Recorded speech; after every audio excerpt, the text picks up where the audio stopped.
Right guys, welcome back to another video, and today let's talk about some basketball. Right, so today basically what I wanted to talk about, obviously the EUROBASKET has been going on.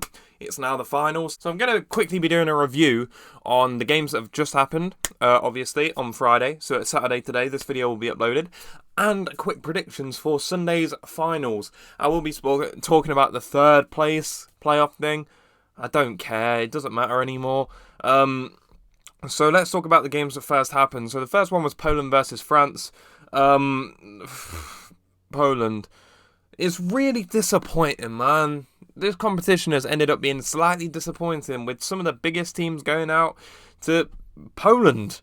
Serbia gone out, Slovenia gone out, Greece went out, even Germany went out, which we're going to talk about in a bit as well. And Poland knocked two of those teams out. They were on a fairy tale. And then they just lose 54. They scored 54 points in a semi-final game versus France.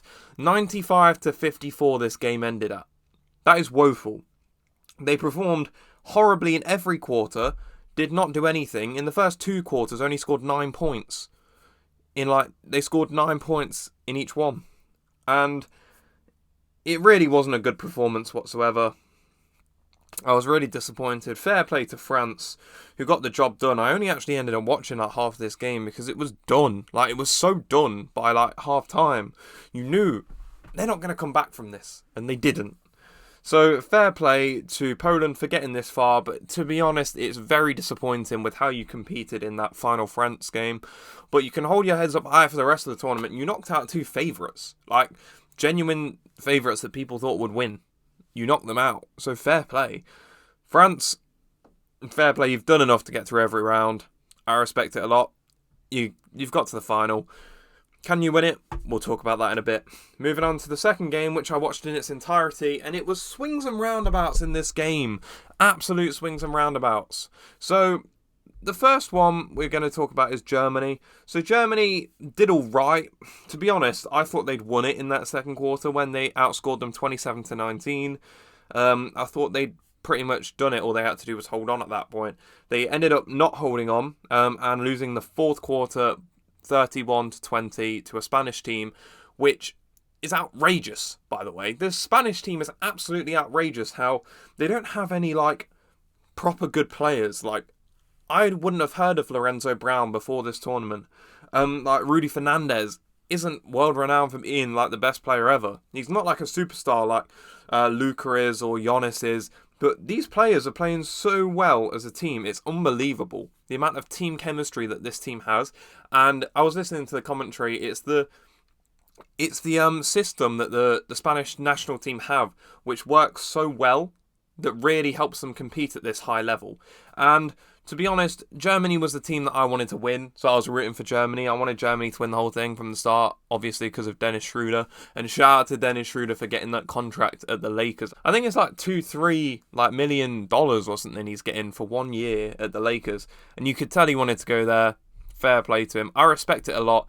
Dennis Schroeder in this tournament, a great player, honestly. He's been so good and deserves a lot of credit for what he's done. Obviously not against the best competition, but you can still tell he can play basketball at a really high level. And can be in my opinion, they've got so many guards now, the Lakers do. But anyway, that's an issue for another video. But Dennis Schroeder, shout out Dennis Schroeder. You played extremely well again, my friend. 30 points in this one. 8 assists. The only stat he didn't lead them in was rebounding. From my perspective as a Celtics fan, he was never that good in clutch situations, but to be fair, he's been such a good leader and such a good captain, in my opinion. I don't know if he's captain of the German team, but he's been such a good and influential player in this German team, and he should be really proud of what he's done. And he's pretty much, in my opinion, won that Lakers contract from how he's played in this tournament. But fair play to Spain for pushing through literally every challenge that they've faced. I respect it a lot. They've done enough, obviously, to get through every single round. And now let's quickly talk about the final, which is interesting a little bit. Let's just talk about the third place round quickly. Germany versus Poland. I think Germany should win this, but to be honest, do either team really care? Probably Poland care more, so they might win it, but just on quality, Germany are going to win that. I don't like third place games, in the World Cup and stuff. It's a bit boring. Does anyone really care? Not really. It doesn't really matter. You've got third place, not even second. So it's just an extra game. But fair play to Germany and Poland for getting this far. Slightly disappointing by both teams because I thought Germany would win the whole thing at this point after beating Greece, and Poland for just putting up a really bad fight, in my opinion. And the final, Spain versus France. Spain, I've got to go with Spain. I've backed against Spain every single game, and I've backed against France every single game. But if you go and watch my video at the start of EUROBASKET, I said this Spanish team is so good as a team. Right, guys, sorry, there was an annoying fly that would not leave my room, so I'm just filming this in a different location. So basically, yeah, Spain are going to win this competition. I just think that their team chemistry is a lot better than France's. And even though they don't have that outstanding player in Rudy Gobert that France have, I just feel as if the Spanish team is just an amazing team, and I underrated them for this whole tournament. And even though I did say that in one of my first videos, actually, that Spain could win the whole thing because of their team, I just didn't think they had that outstanding player. But it turns out they didn't need it. So fair play to Spain. I respect everything they've done as a team. And yeah, I've really enjoyed watching this tournament. I'm going to make a review after the whole thing's finished, just to talk about my first time experience watching EuroBasket, my thoughts on European basketball, and a lot of the outstanding players which I have seen. If you have liked this video though, like the video, subscribe to the channel, and I really do appreciate you for watching, and subscribe for more content. Thank you very much.